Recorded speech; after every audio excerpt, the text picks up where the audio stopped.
Welcome to Triple XP Arcade, the podcast where video games level up your day. From epic boss fights to nerdy deep dives, we're here to press X on everything gamey, geeky, and beyond.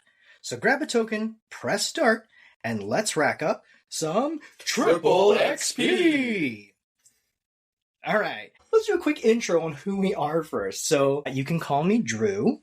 I have been playing video games from the earliest I can ever remember. So video games, movies, specifically like comic book superhero movies. That's the kind of stuff that I'm usually into. And we usually have a lot of really good nerdy discussions about those kinds of things. Not saying that I'm an expert in any way, but those are the things that we typically like to talk about. So we've got a couple other folks in the room here with us. So let me pass the mic over to one of my cousins. Yeah, hey, I'm Migs. They'll call me Giggz sometimes. Not sure which one will come up the most, but yeah, I've also been playing games since I was a wee boy. DOS games, NES, TurboGrafx 16, all the way up to, PC stuff now. I kind of play everything under the sun. Mostly fighting games now, but I like city builders and horror games and not so much strategy games, but a lot of JRPGs and RPGs as well. So, yeah. It's got the throwback to the TurboGrafx 16. Of course. I wonder if any of the listeners will even know what that is. We might have aged ourselves there. Well, I thought that was, for fun, right? We're old heads. So. All right, and we got one more person in the room with us. Hello, my name is Alex. They might call me Lex in here. I'm not as old as these two. Rude. I started in the NES era, personally, so I still remember the time I saved the princess, the night the Metroid saved my life, and the time where I had a choice between grass, fire, or water. So I'm a big fan of Nintendo games specifically, but I do dabble in a lot of the other systems, PlayStation, Xbox, PC. I personally like buying a lot of games when they're on sale, not necessarily playing them to the full extent. That's my favorite thing. I like to dabble in a little bit of everything just to kind of learn what's going out in the world there. I do like movies as well, movies, TV shows, everything nerdy. That's my entire wardrobe, so looking forward to our chats. Nice. You didn't start with a TurboGrafx 16. No. Honestly, I don't even remember where I got that. That was like one of my titas. I think it was like her boyfriend at the time had it, and she left it at our house, and I got to play it. And then did you eventually inherit it? No, I didn't keep it. It was only with me for like a year or two. Oh, I definitely thought you owned it fully. No, I don't even remember the games. I Googled a couple TurboGrafx 16 games the other day, and it's like, there's these weird Zelda clones that no one's ever heard of, and that's what I remember playing. Yeah. They were weird games. All I remember is you had Bonk. Yes, That was my first intro to Bonk, Yeah. which was a great game, maybe, from what I remember. I don't know if we'll ever revisit those, but...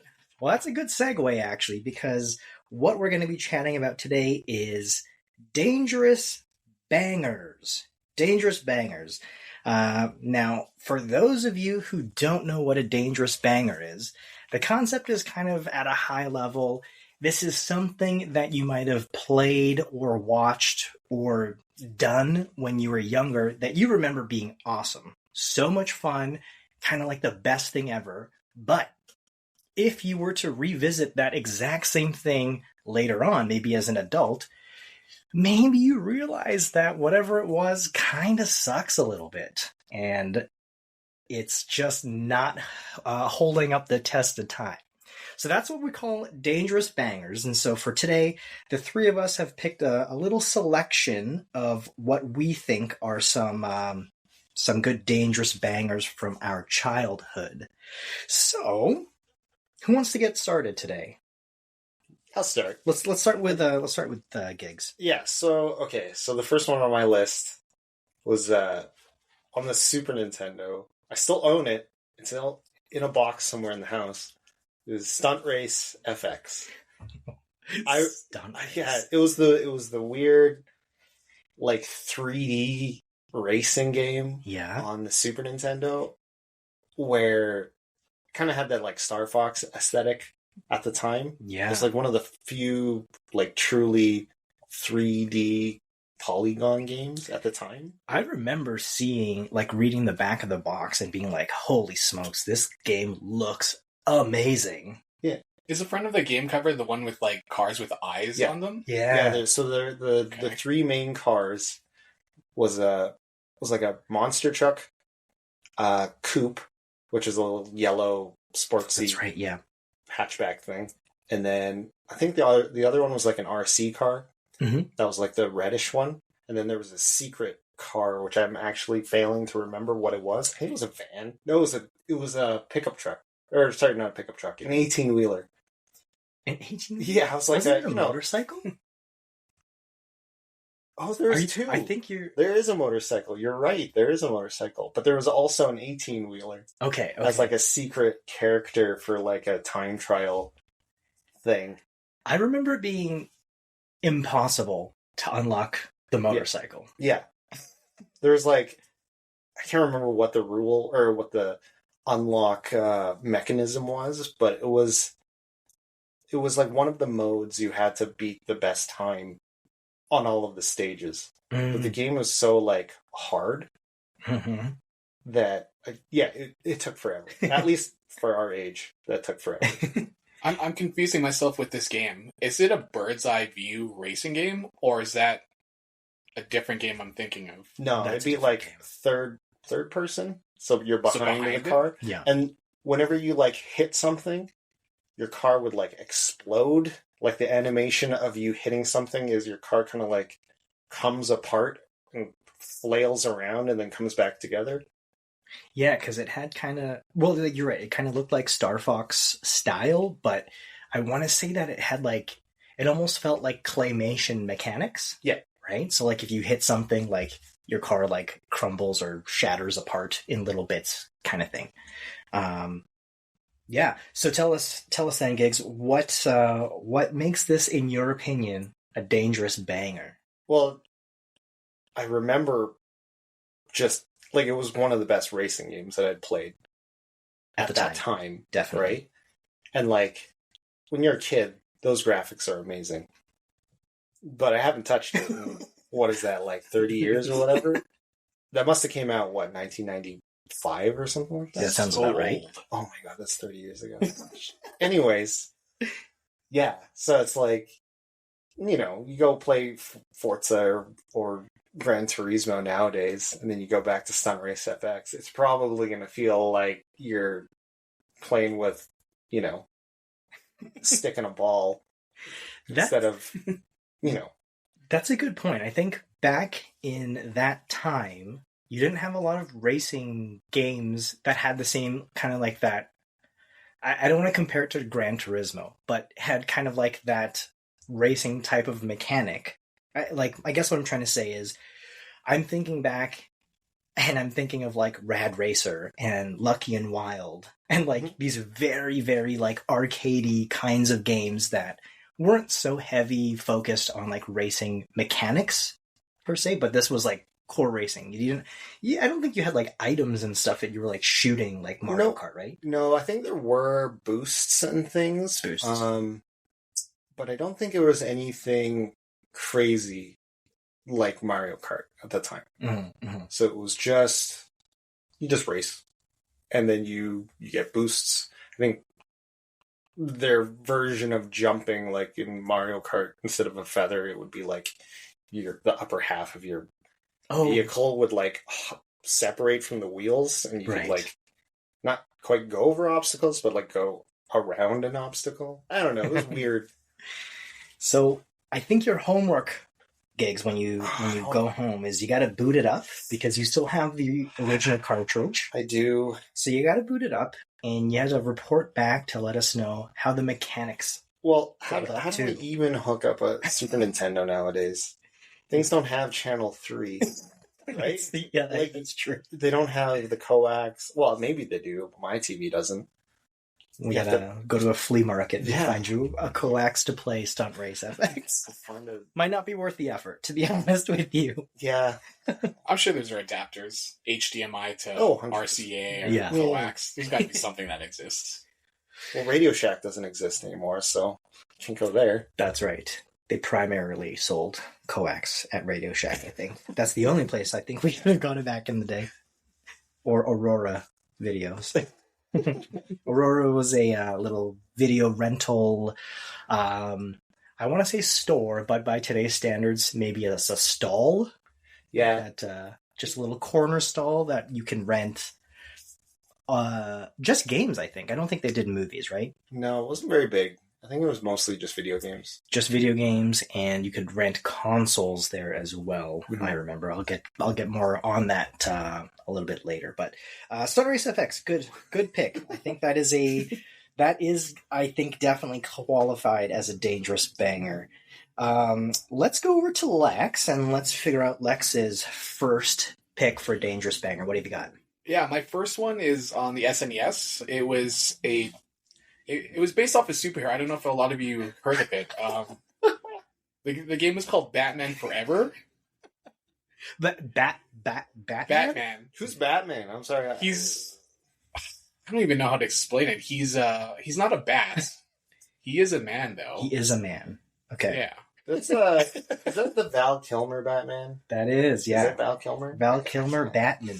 I'm more of a Batman. fan of George Clooney's Batman. With the nips. The nipple suit Batman. Classic. All right, tell us, why is Batman Forever a dangerous banger in your eyes? Well, I guess when I was a kid, when I played that game, I was deep into the lore of the Batman, and specifically Batman Forever. McDonald's even had toys of Riddler and Two-Face. They had coins. I think it was coins. Do you remember the Pogs? Oh yeah, they had Pogs and special Slammers Pogs. for Batman Forever. It was just plastered everywhere. So obviously, when you're a kid and you see that everywhere, and a game comes out, it's something that you just want to play immedially. Yeah. So I remember as a kid, I enjoyed every bit of Batman Forever, everything. And this was like a properly licensed game. Like this was the movie Oh, yeah, game. yeah, I think Batman Forever was by Acclaim, if I'm remembering properly. I remember that logo. Name, I remember that logo, name. yeah. Acclaim, Yeah. and they used the motion tech from like Mortal Kombat. That's right. Do you remember? It's like the photorealistic Oh, yeah. sprites. Yeah. I remember I can hear the sound effects that were like so repetitive and so like assaultive on your ears, but like classic beat 'em up. Yeah. Yeah, that was like a 2-player beat 'em up, right? I don't know if it was 2 players. Because Robin was in Batman Forever. I think in the I don't know if the arcade game was- cabinet it Oh. was you could play Yeah. Batman and Robin, but This I one might can't have been remember just the Super Batman. Nintendo. Yeah, Yeah, it was We only owned one controller, so so it didn't matter. I don't know if we could technically have played 2 players at the time, unless my cousins came over with their own controller. that's right. Controllers were expensive. Actually, I don't know. Yeah. I don't But I do remember the music was awesome in the game. Yeah. And I think that still holds up. The gameplay, questionable. Questionable Best. game. Yeah. Have you booted it up recently? I would say maybe like 8 months ago. Really? that- I had that it is pretty itching because I did see it. I can't remember what. Oh, we watched Batman Forever. Oh, Um, nice. And then I had an itching to play the game. So I ended up trying it, and it did not hold up to what I remember it Oh. was. The music still held up. The gameplay was quite bad in terms of like the side scroller beat 'em ups. Yeah. Was it like I'm not chunky? It's like, yeah, it felt incomplete almost, but I'm not like a hardcore gamer that like goes completionist or likes the hard games. But this game was a lot harder than I remember too, where regular enemies were just like beating me up. So it was surprisingly quite difficult, and it didn't hold true to the movie. Like there was nowhere in the movie where people were actively shooting from windows at Batman. So lore-wise, it wasn't the same. Do you still have the VHS? Of course I do. Yeah, that's Yeah. what I feel. I I have remember the VHS, borrowing I it. have the DVD, and I have the collector's edition Blu-ray. I remember borrowing that VHS a lot. There was a couple that I always borrowed from you. Yeah. Do you remember playing the arcade cabinet, Batman Forever? I never tried the arcade cabinet. I actually didn't know there was an arcade cabinet up until you said that. Yeah, Oh, actually, I don't remember an arcade cabinet either. The arcade cabinet, I think, is going to be kind of a theme in my picks here, but the arcade cabinet one, I think, was better visually. Mechanically, still felt... I don't know how to describe what you're saying, but it just felt not good. Yeah. The best description for that. It felt... didn't feel as good as like a Final Fight type of beat. It just didn't feel like it was released. Like it felt like you were playing a test version of the game. That they just amped up the difficulty and said we're done, and they released it. Like, was movement really unresponsive? It's jarring. It's jarring movement. Yeah. Plus, like trying to avoid attacks was quite difficult because of that. So it just didn't make the game enjoyable. I'm sure like people who love like the Dark Souls games and stuff would enjoy this kind of difficulty, but not for me. I like playing easy mode. That's my style. Easy mode. Not for Batman Forever though, for sure. And this was the SNES era, which means you probably had 3 continues or something, or you can maybe set to 5 in the options, but in the Super Nintendo era, if you die and you run out of continues, you get to go right back to the start of the game. Yeah. No saves, no nothing. Unless it had passwords. Yep. Like Mega Man. Yeah. All right, Batman Forever. That's a good pick. I think, I think it definitely classifies as a dangerous banger. I don't remember loving it when it came out, so it didn't ever hit the phase where I thought it was a good game. So I think that was just a dangerous game altogether. I feel like you were like a Marvel fan more so. It's true. I did like Marvel. So, like right around that time was like Maximum Carnage and like the Spider-Man side scroller and the X-Men side scroller. Yeah. Like a bunch of those beat 'em ups came out around that same time. Maximum Carnage was sick. Yeah. That was a great... Not on any of our lists, I think, for Dangerous Banger, because that game still holds up. That game is awesome. Oh, Alex says... I'll have to try. I don't remember that game ever being good, so I got some homework. Your homework for tonight, boot up Batman Forever, boot up Maximum Carnage after, and then you tell us which one feels better. Spoiler alert for our listeners. Batman Forever is not going to make any of those lists at all. All right. Over to my picks, or my first pick for today. When I thought of Dangerous Banger, the first game that jumped into my head was Dragon's Lair. Yeah. I'm talking about like the arcade cabinet Dragon's Lair. So if any of you have not played or seen this game, it was visually awesome. It was a cartoon, basically. So you see the arcade cabinet and it's just a running cartoon and you think, well, I get to pop this in and I get to play a cartoon. And that was definitely my expectation. Now, what Dragon's Lair actually is kind of like a series of, I want to say maybe the first I've experienced of what we would call like QuickTime events that we see now. So similar to like maybe your Resident Evils or God of War now, where you kind of go into a section and it tells you like you got to press X in this amount of time, or you got to move to the left in this amount of time. Dragon's Lair, completely unforgivable. It was, you're watching the cartoon, and then sometimes there were no prompts. So you're just watching, and then all of a sudden your screen goes into a death screen because you died somehow. How you died? No idea. What were you supposed to do instead of dying? Game doesn't tell you. So you basically have to run through the game, trial and error at each point.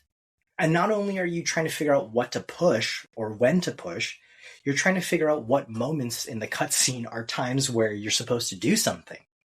So this game probably was like 25 cents or something in the arcades, but this was a quarter muncher for sure. You're spending like $3, which doesn't sound like a lot, but you're spending like, what is that, like 12? Yeah, your mom's only quarters? giving you $5. So Yeah. In inflation rate, that's like $27. You're you could paying buy a 5 mortgage. candies for 25 cents back then.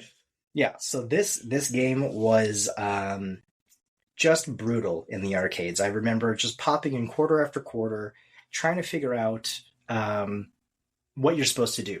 And the reason why I know this is a dangerous banger is because a couple years ago, the three of us went to the Galloping Ghost Arcade in Brookfield, Illinois. Largest arcade, I think, in North America. Yeah, it's North America. North America, yeah.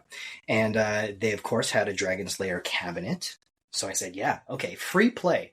Let's see how far I can get. And I'm telling you right now, this was free play. So I didn't have to pop in quarters. It cost me no money. And I could not get past maybe the first, I'll be generous with myself, maybe 60 seconds of the game with a free play unlimited amount. Just impossible. If you get a chance to see someone do like a completion run on YouTube, you should check it out and then donate that person money, because they've committed a lot of time to beating Dragon's Lair. Now, the second follow-up to that is still Dragon's Lair, but now we're talking about, I believe it's the SNES version of Dragon's Lair.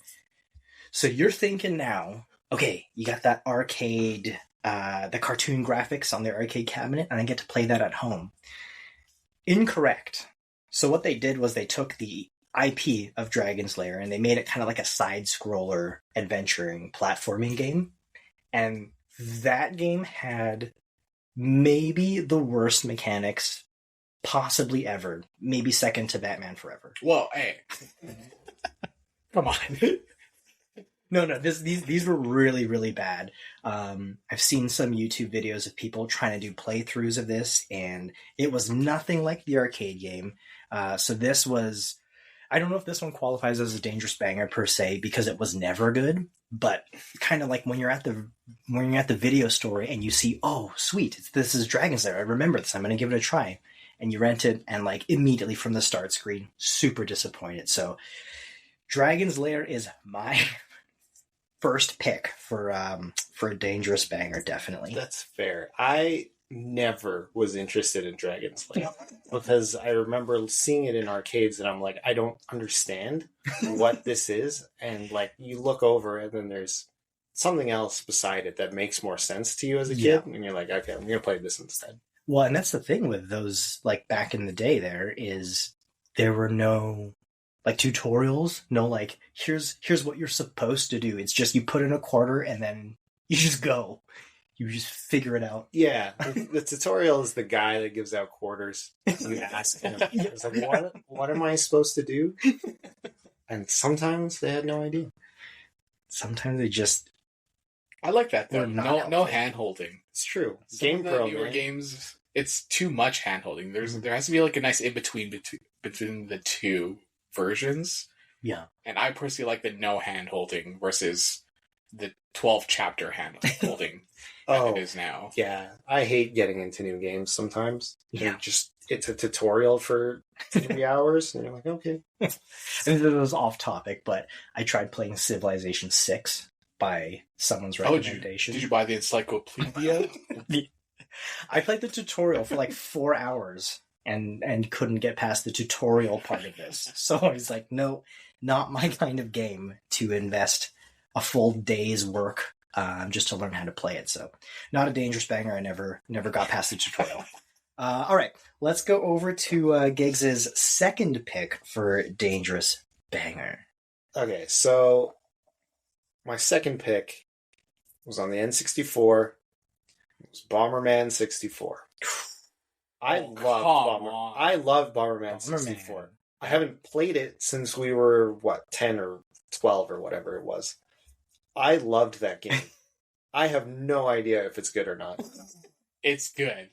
Is it? It's good. Like that game. That game was fantastic. You could unlock your different like armor pieces for your Bomberman. Yeah. You pump up your bomb by mashing A. That was a thing. Yeah. The reason I loved it though is in the actual like story.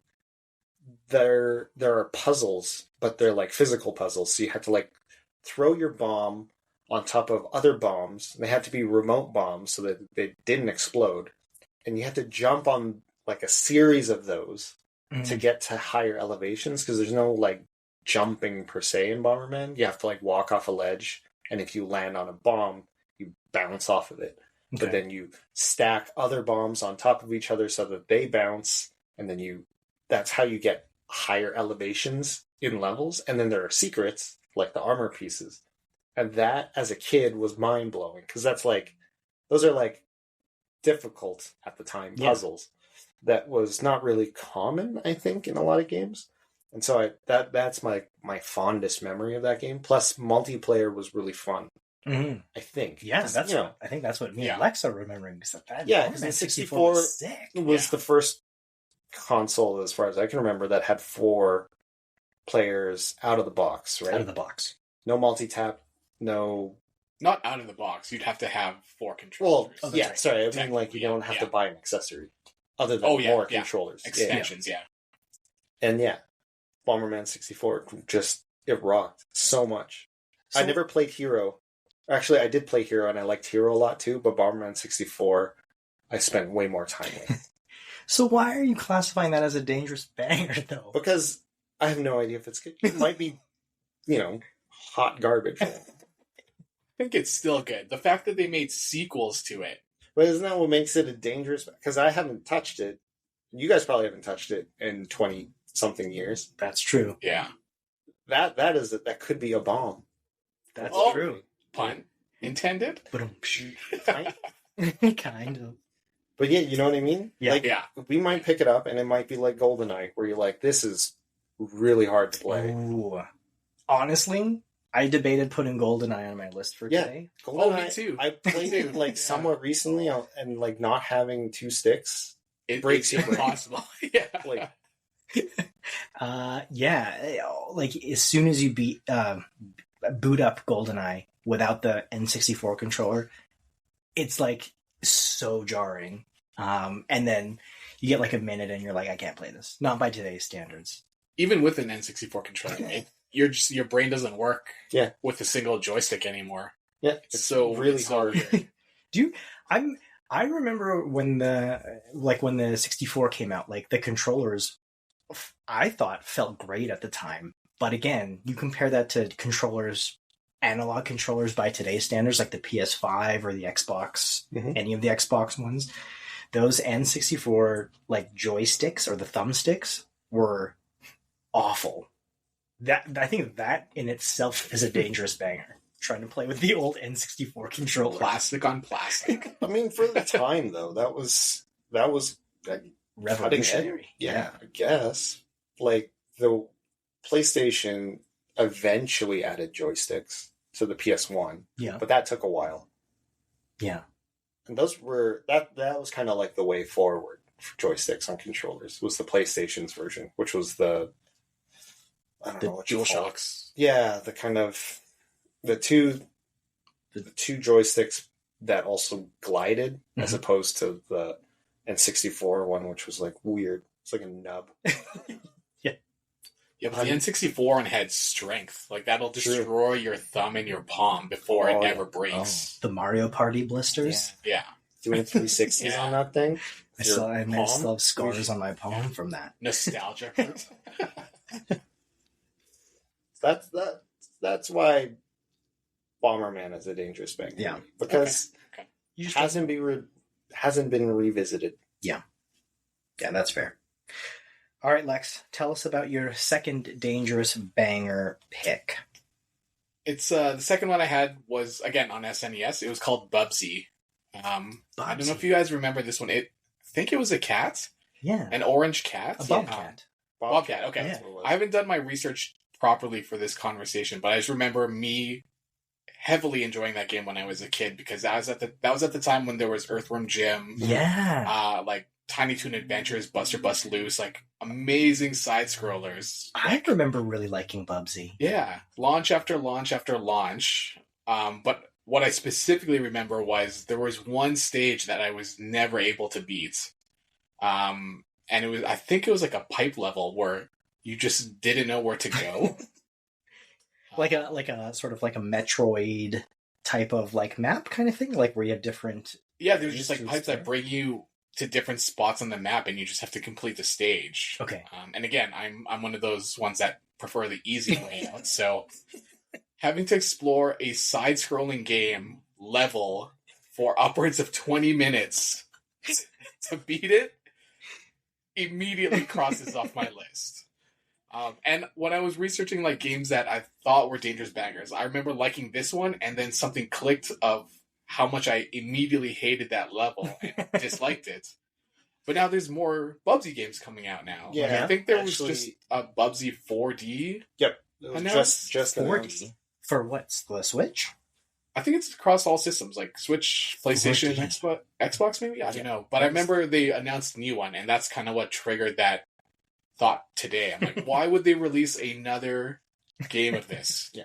Because at first you think, this is a really fun game, but then you remember it, and you're like, this actually was not great. I think it was it's like the new one's a retro styled 3D platformer.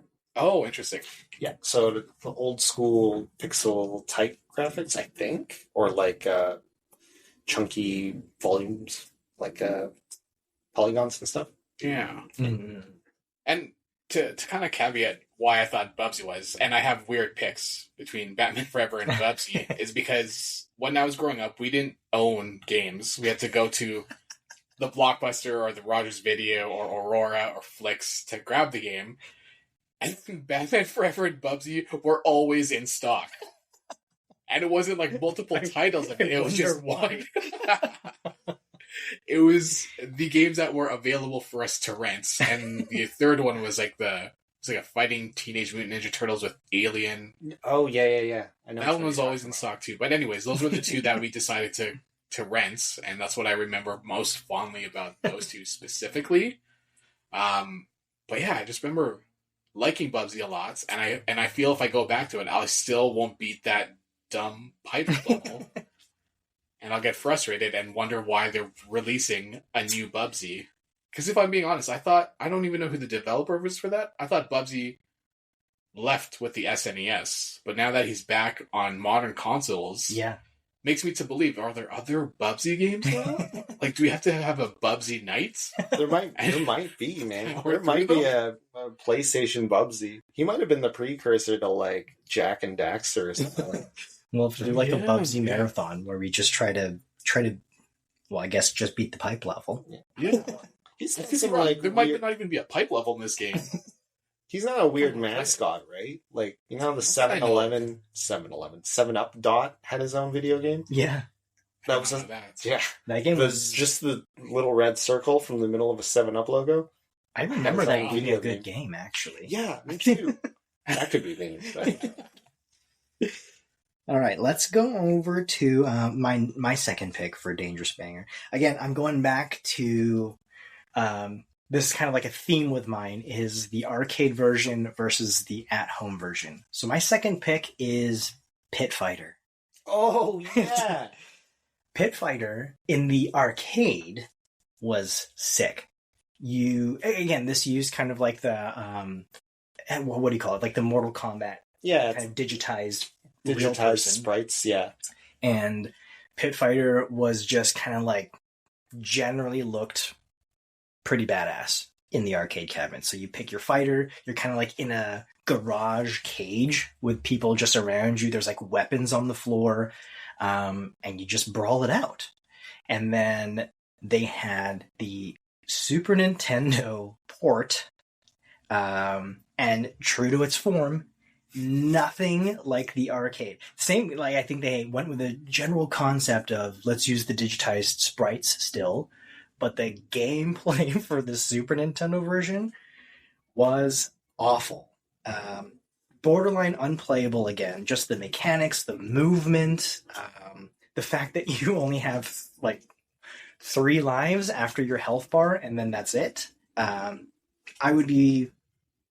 honestly don't think I ever beat the first person on the Super Nintendo port of that. But I will say, for the arcade part of that, I still think that holds up as a dangerous banger because I also played Pit Fighter at the Galloping Ghost arcade, and it does suck. Yeah. It is not a good game by today's standards, or really by any standards, I should say. So that was unfortunate because, yeah, when I was a kid, seeing that cabinet in an arcade always got me super excited because I was like, oh, this game looks so cool. Drop a couple bucks on there and then move on. But not even worth a free play by today's standards, in my opinion. So Pit Fighter, avoid that one if you get a chance to. Yeah, Pit Fighter in the arcade looked so awesome. Because that was was that before Mortal Kombat? I think it was around the same time. Yeah, I actually think Pit Fighter came out before, like maybe a year or two before Mortal Kombat was released, but yeah, around the same. Yeah, it was hella violent. I remember as a kid being like, it was bloody. And Yeah. I think there were like spiked bats and stuff. Yep. I don't know if I remember this game. Is this the one with the snowman? No, you're thinking of Clay Fighter. Oh, okay. Different vibe entirely. Pit Fighter looked like it had Johnny Cage on like the top of the arcade cab. Yeah. Like the guy, one of the guys, one of the pit fighters Okay. looked like Johnny Cage. Yeah, not good. Okay. Don't search that one for the SNES specifically. Man, the SNES had some really bad ports. Yeah. Thinking about it. Yeah. When they port arcade games, though, is it the Genesis that had the right port, and then the SNES that had a different port entirely? Yeah, typically. Yeah, like so the Genesis was better for graphical recreation, and I think the Super Nintendo was more adept for sound. So like the sounds and the soundtracks on the Super Nintendo were always usually really good. But like if you remember like Mortal Kombat, for example, Mortal Kombat on the Sega Genesis was way better than the Super Nintendo version. that was the one with blood. Yeah. In the Super Nintendo, they made it sweat. Oh. And like the fatalities were toned down a lot. Yeah. You got Okay. Kano's fatality where he's supposed to be holding like a beating heart. Oh yeah. But it's just like dripping sweat and you can't really tell what he's holding, so it just looks weird, like he's just holding some sort of sweaty ball. Mm-hmm. Yeah, the Sega version of that was way better. All right, let's go for our last picks. Our last picks for Dangerous Bangers today. We'll go back over to... Actually, let's start with Alex this time. Oh, okay. SNES again, of course. My third pick, controversial, I think, is Killer Instinct. Ooh. Yeah. Killer Instinct for the SNES. Have you guys played it recently? Absolutely. It's available on Switch, I think, on their subscription. Yep. That did not hold up in any sense of the matter. Hard disagree. You are what? That game What? still rocks. Yeah. You think The that holds original up? Killer original. Instinct. Mhm. Yep. So, as I mentioned before, we didn't grow up with a lot of games. We had to go rent games. This one we purchased because it was in a bargain bin at a Toys R Us. And I got the black cartridge for it too. Yeah, nice. And I remember playing it at the time and liking it. And then when it came out on Switch, I tried it again. And I'm like, why did I like this? This is so slow. Yeah. It is one of the slowest fighters I've played in a very long time. Comparing it to Killer Instinct Gold or Killer Instinct Now, I don't know. They did a 180. Like, they had the same characters, but the gameplay from Killer Instinct to Gold, or was there a 2 Killer Instinct 2? I think it was There might have KI been a Gold 2. for the 64. Gold was Killer Instinct 2. Yeah. Okay. Yeah, the difference between the SNES and the N64 version, complete 180. Gold was fantastic. It was fast. It had all the good spots. Yeah. That was an entirely different system, though, right? But like And Street game, Fighter too. like kind of held to its like core, like in terms of its gameplay. At the time Killer Instinct was on SNES, you had the option between Super Street Fighter 2, Mhm. Mortal Kombat, Mhm. which also played well and also hold up if you play Mortal it Kombat now. 2 is one of the best Yeah. old Yeah. school Great fighting game. But playing Killer Instinct now, it felt like I was playing a game in slow motion. Like, it just felt very slow. Like, yeah, it's like, if you play Killer Instinct now, then you go back to this one, you're like, this is not the same game. They have they have like Saberwolf and Glacius, but it's not Saberwolf and Glacius because they don't feel menacing in the SNES era because they're so slow. I will say this is another case, in my opinion, where the arcade version of Killer Instinct way better than the Super Nintendo port. There was an arcade version? Yeah, oh yeah. Of course. Killer Instinct was absolutely an arcade game. I used to, and I can't remember if you, Giggz, you and your brother used to do this too, but there was like a gas station somewhere around our neighborhood. Oh, I know exactly which gas station it was because we biked there. Yeah, and it was just a regular convenience store gas station, but in that time, they had one single Killer Instinct arcade cabinet, and kids would come, like Miguel said, we would bike there. Kids would go there after school, line up and play. And specifically this one, I think, was really popular because I think it was 50 cents.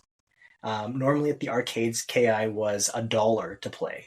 Was it? It was a loonie, yeah. But this one was there for 50 cents. So everyone would go there, drop their money on this one because it was a little bit cheaper. But yeah, the arcade version looked great, sounded great. The SNES version, hot garbage. No. I played it. I did play it again. All the combos still worked exactly how I remembered them. I can still do just TJ 10 times slower, right? No, it was. I mean, it wasn't that bad. Honestly, I thought the Alpha 2 port on the SNES was way worse than Killer Instinct. Alpha 2 in the arcade versus Alpha 2 on the SNES are so different. It's like playing a Game Boy against. Okay. I'd have to try those ones out. Yeah. Alpha 2, if you remember, round start on Alpha 2 was like an extra 30 seconds. But the gameplay, was the gameplay okay? Because for No, Killer Instinct, it was not good. When I do Glacius' uppercut, I was afraid he wasn't coming back up. He went into a puddle, and then I didn't know if the game was still going or not. It was like, are you going to uppercut soon? Like the timer's going, but I don't know. Maybe it's the Switch app or something, because I played it on the actual Super Nintendo. And you recently. Yeah, recently-ish, Okay. I would say. I'd say within the last 10 years. And I very fondly was, like, addicted to it all over again. And I think my experience was different because you got yours in a bargain bin, but my brother and I bought it on release. We got the CD, and we listened to the CD. The Killer Cuts? Yeah. Oh, I got the Killer Cuts too in the bargain bin. But, like, at home, we, like, begged Dad to let us use the CD player, and we would listen to that for, like, the whole first night we got the game. And he was annoyed, obviously, but the music was awesome. Yeah, the music still holds. That CD. Oh, the intro song on Yeah. Killer Instinct is Iconic. phenomenal. Yeah. It's so good. The character select music? Yeah. So good.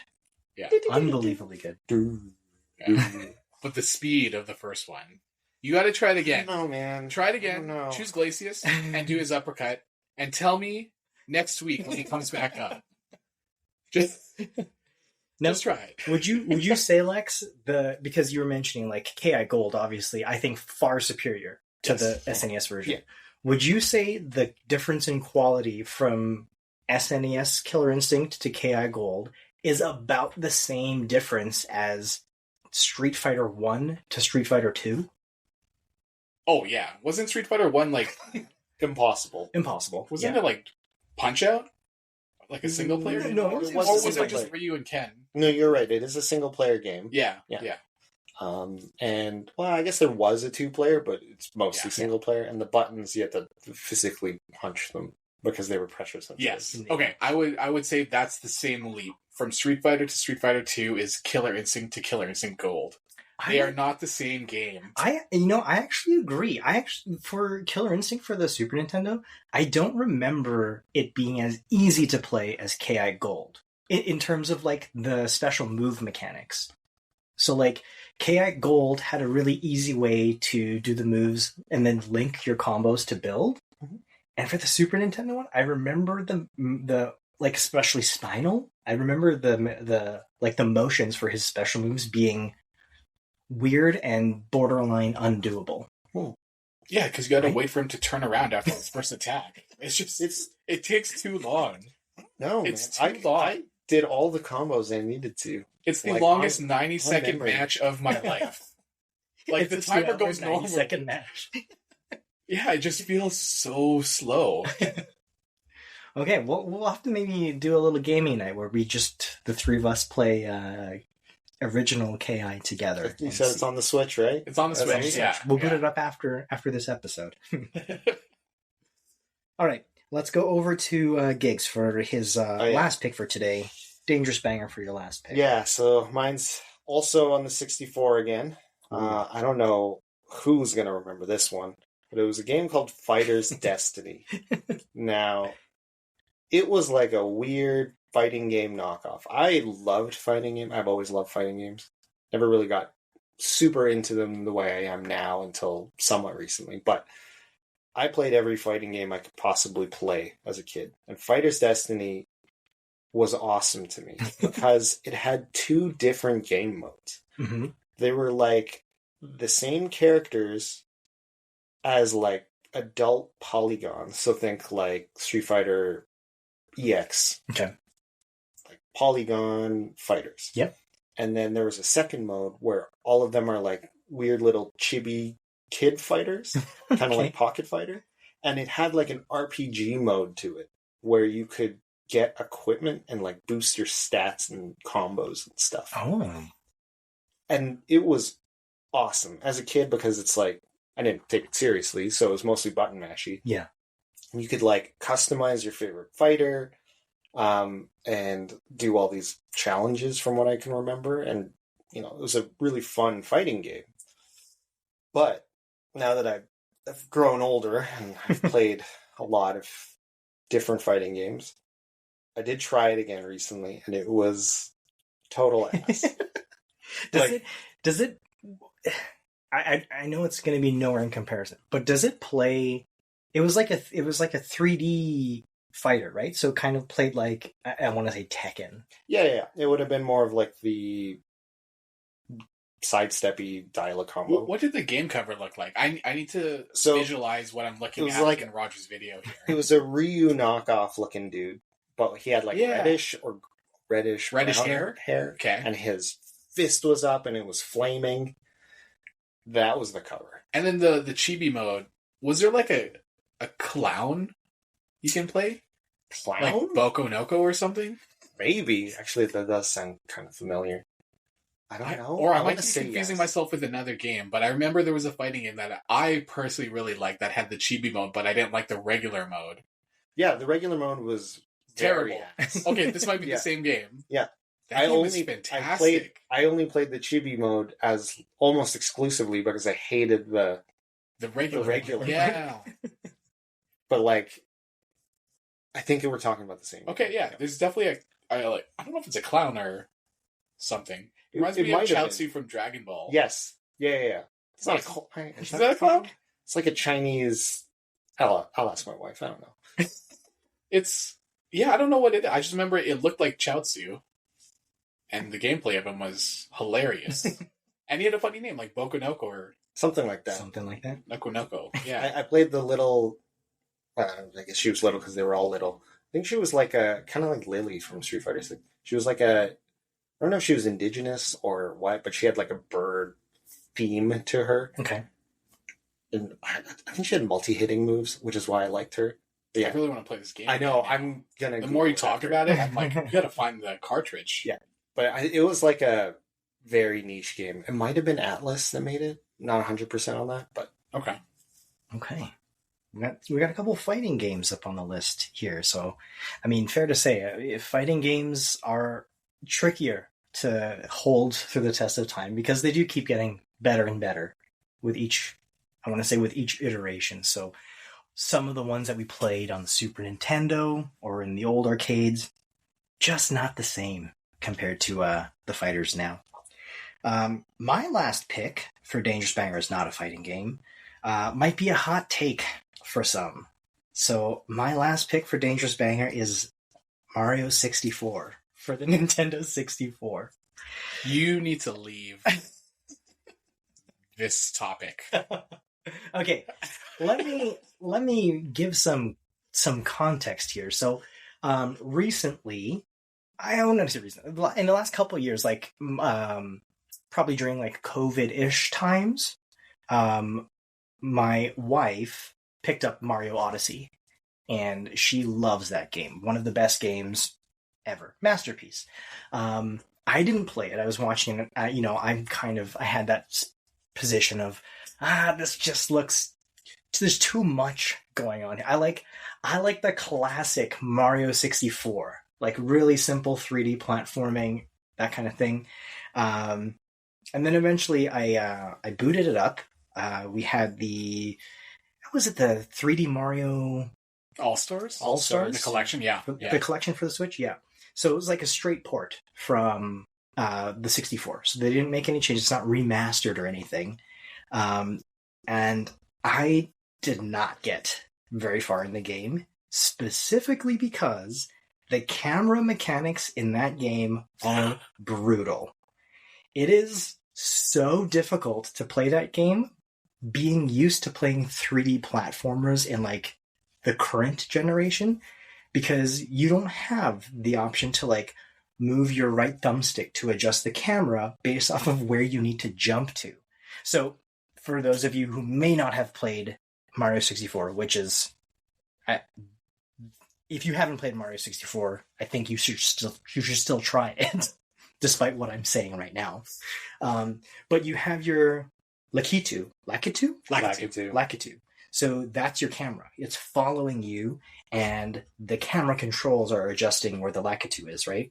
Mm-hmm. Yep. But it only has specific areas where it can be.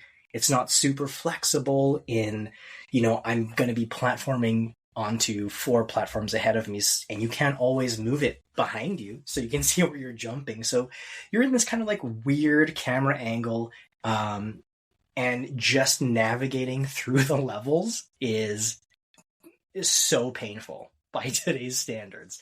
So, I mean, it's a hot take because arguably Mario 64, one of the best Nintendo 64 games, I think, arguably, maybe one of the best games ever, most influential games, maybe. I'd say influential. Yeah. Yeah, but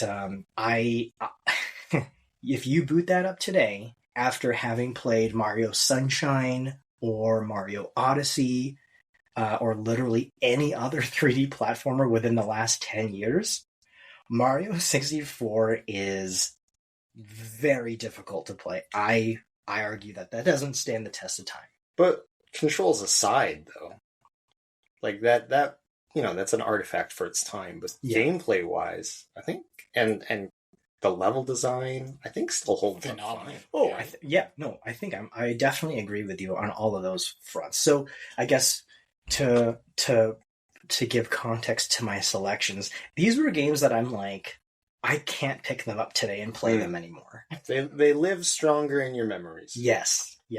Because I remember, I kind of briefly mentioned this earlier, but Aurora Video, I remember going there almost every weekend to rent a Nintendo 64 console and Mario 64, because it was that good.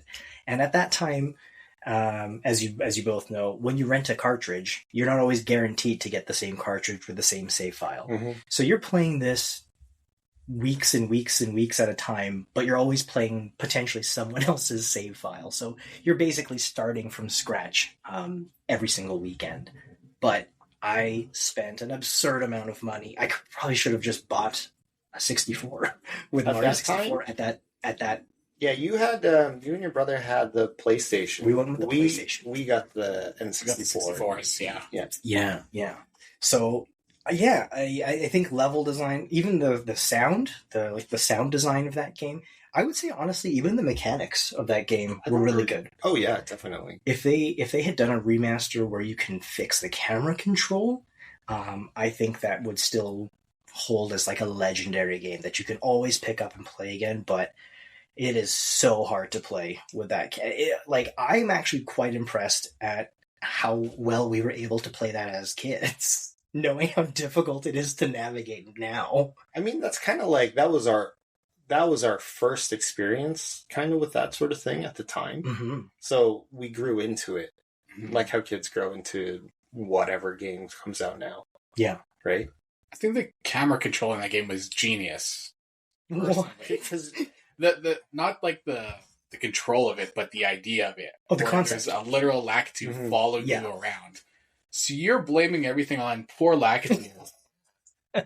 How would you feel if you were following someone for the whole day, trying to get the right angle, and you're just yelling at him? He's just trying to do his job, he's doing the best he can. Yeah. What he has.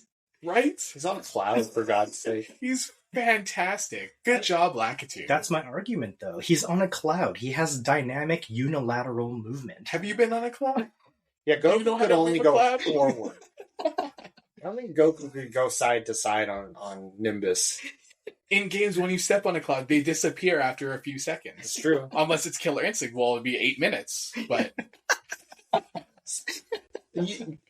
You probably played the DS remake of... yes.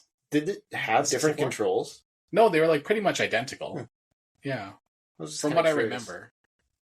But everything about the game I liked. I can pick it up right now and I can play it. Really? Yeah. The music I could probably recite Oh, off. I listened to the music literally yesterday. It's fantastic. The music in that game Yeah. is phenomenal. Bomb on Battlefield is iconic music. Yep. Anytime you get to any of those Bowser levels, Yep. platforming on those moving platforms and having like when they have gaps and you have to like time your jumps and stuff, like Getting 120 stars in that game was a huge accomplishment back in the day. Yeah, Yeah. because there was no internet too, so you had to talk on the playground. Yep. oh, And you don't know if your friends were lying, like, oh, you gotta do this. This is how you get the 8 red coins. And I'm like, no, it's not. And then you try it at home, and it doesn't work, and you go back to the playground the next day, you liar. You said I had to do this to get the 8th coin, and it didn't work. You throw rocks at them. Yeah. even worse for me when I had to rent the console in the game. So I come back the next day and like that didn't work, and then I have to rent it the next weekend, and I have an entirely different save file. Yeah, that's gotta be rough. You rented from Aurora? I thought Aurora was gone by then. It was kind of on the tail end of it, but that was probably why I had success renting the console from Nobody that, 'cause- really went. It was in a weird spot. Yeah. Are we getting Super sponsorships with Aurora, Rogers Video, Blockbuster? Yeah, and remember Netflix? when Rogers was a video rental store? Weird. Yeah. Oh, I forgot that was. They're still a company. Yeah. I didn't even think about that. If anyone's listening, Flix, Aurora Video, Blockbuster, Rogers, BHQ. BHQ, yeah. Feel free to sponsor us. Give us some free rentals for a year. And, I still have my memberships. Do you really? I think do. I still have my VHQ. The laminated memberships from all of them with the signature on the back of your parents. Yeah. Oh, I just remember Blockbuster being way too expensive compared to the other ones. Blockbuster Yeah. was actually a lot more expensive. But they had the best experience. They did. Do you remember? That was the most iconic colors and layouts I totally. can think Really? of. Yeah. Do you BHQ was more dominated in my memory than Really? Blockbuster. Yeah. Do you remember the times in Blockbuster where they would set up the open gaming stations? So if you wanted to rent a game, you could try it at Blockbuster before you brought it home or before you rented it. Mhm. That See, are we thinking of Blockbuster as good, or is that a dangerous banger? I mean, I used to work at Blockbuster. I love That's true. Blockbuster. I would if we still had one here, I would definitely try to work there again. I don't remember that though. The open gameplay. Well, I mean, it's a great concept because you're not committed to anything. Yeah. But then, what that resulted in, and I'm sort of guilty of this as well, is after school, a whole ton of kids just would go and hang out Yep. and play tons of games there because it was free and they wouldn't kick you out. See, for us to try new Super Nintendo games and Genesis games, because nobody had a Sega in our family, was to go to the mall that was what is now the core, Eaton Center. And it had an arcade on the second or third floor, and there was a wall of Super Nintendos and Genesis consoles, and you could rent. It was an arcade, so other kids would be playing arcade games, but you could pay $5 or whatever for an hour or whatever it was, and you could try any game that they had there. Do you guys remember that place? Yeah. I have no idea what it was Vaguely. called. I remember the floors. It's very like, these are core memories. The checker plate floors, black everything. Yeah. It's disgusting in there. We need some of that again today. Some of those video arcade rental stores, even just regular arcades, would be awesome to have again. Those were the days where you just get dropped off at Wizard's Castle with $5, and our parents could leave us there for like 4 hours. I've made a rule for when I have a kid, they're not allowed to. Well, they'll be able to play video games or whatever, but they'll need to beat specific games to unlock qualifications for more it's games. like You're not got in on NES. Yeah, you can't even graduate to the next console until you can beat whatever Mega Man X for Ninja the first Turtles time. for the Nintendo. Yeah, you gotta work your way up to the PS5 or whatever it is when they're old enough to play. I like that concept. Yeah, they gotta earn it. None of this get what you want. All right, folks. That's a wrap for us this week on Triple XP Arcade. We love hanging out with you in the party, so be sure to hit follow so you don't miss the next drop. Until then, game on, stay nerdy, and remember, you always level up faster at the Triple XP Arcade.